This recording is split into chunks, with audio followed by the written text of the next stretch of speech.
Heat culture is the Heat shooting 50% from three. Alright, bro, fuck this shit.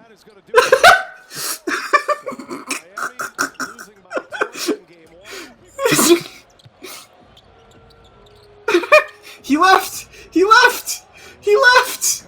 I'm clipping that. Why are the Celtics like this? Why do they insist on torturing every man from Boston in the last 6 years? They have constantly throttled in a game or two by the Miami Heat every year for the past 3 years. 4 out of the 5 years in the last 5 years, they've come up against the Miami Heat, and it always has at least one game like this last one, and it's really funny to watch. Like, I can't express to you how funny it is watching the Heat cook up some voodoo magic, some black magic every single series against these guys. The three-point shooting on display by the Miami Heat is something that we don't see them cook up most games, but they have a deep, dying hatred of the Boston Celtics, and I couldn't be happier about it. Last night, as you saw in the clip that came before this little segment, was from a playback stream I did with Dom2K. Well, it wasn't even supposed to be with Dom. He just kind of showed up halfway through the third quarter and was muted the entire time up until that clip. The only words he said was, "All right, bro, fuck this shit," and then he left. Outside of that, didn't say a word. He was muted the entire time, and I feel like that is a lot of Celtics fans after this one. The Miami Heat shot 53.5% from the three-point line. They shot over half their shots were from three. 53% of their shots were from three. It's not very often that the Celtics get outshot from three. Their opponents don't typically shoot more threes than them. They don't often shoot better from three than them, but the Heat did both of those things last game, and that is absurd, isn't it? The Heat only shot 14% of their shots at the rim.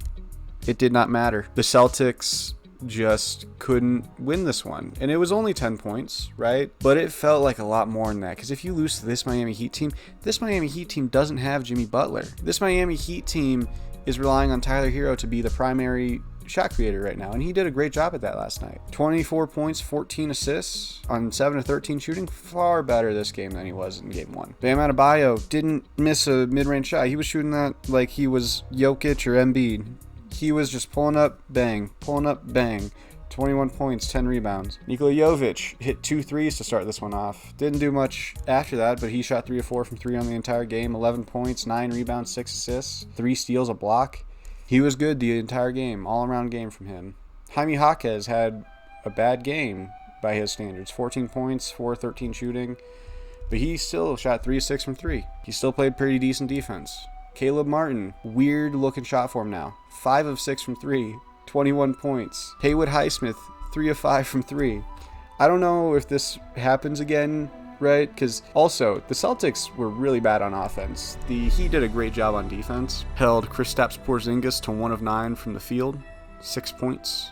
Did not hit a single 3 the entire game, 8 rebounds. Derek White was the only thing keeping the Celtics in this game in the fourth quarter. Jaylen Brown had a good game, 13 of 23 from the field, 4 of 9 from 3, 8 rebounds. Tatum had an alright game, 28, 8 and 3. 10 of 20 from the field, 2 of 6 from 3, 6 of 8 from the line. Like, their stars were alright. Drew Holiday sucked though, 4 of 12 from the field, 1 of 4 from 3. Kristaps we already went over. So, when their role players aren't showing up, the Celtics don't look as good. Shocker, I know.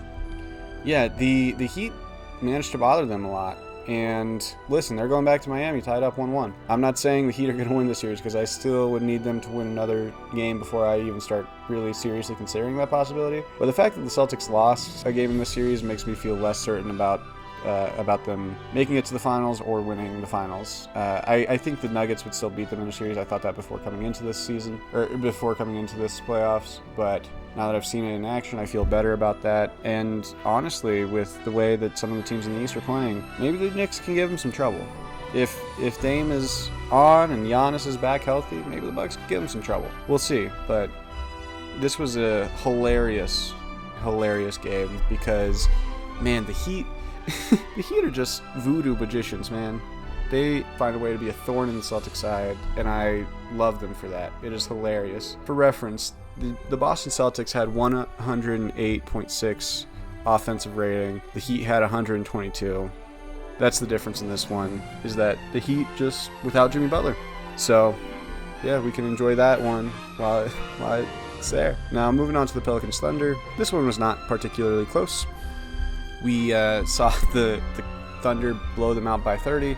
This time, as opposed to going down to the wire, you didn't have to rely on Cason Wallace to lock CJ McCollum up on the last bit of the game for this one.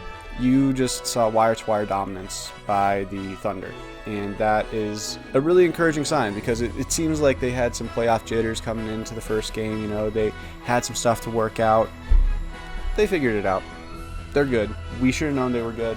I did know they were good, but you should have considered that if you didn't. A lot of people were talking about, oh, they don't have enough playoff experience, which is kind of valid, but against the Pelicans without Zion, really?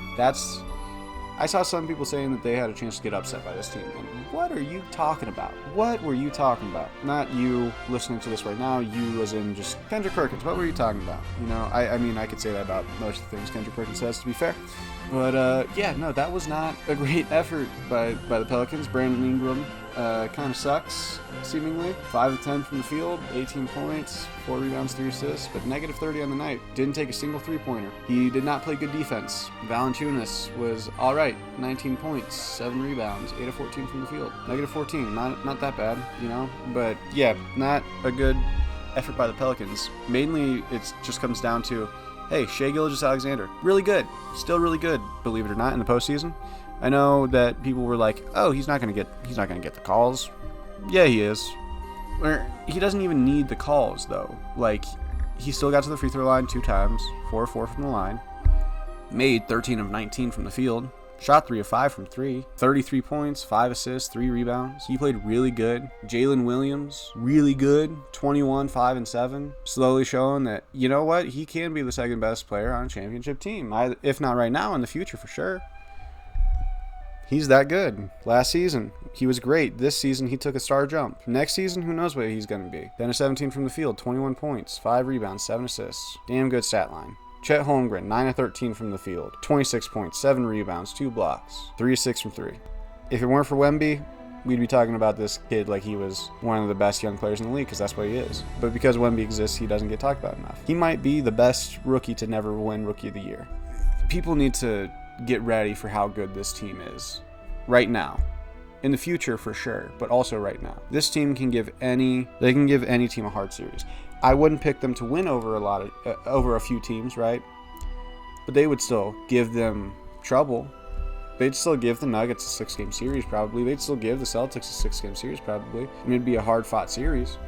I just think that people underrate this team, and I don't think that quite should be the case. But that is going to be this video.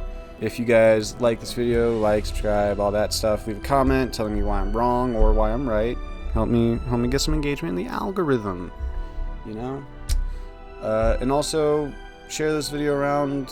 I haven't gotten as many views on the last few videos, and I'd like that to change. So if you can, thank you. Can't, I understand. Have a good day. Bye-bye.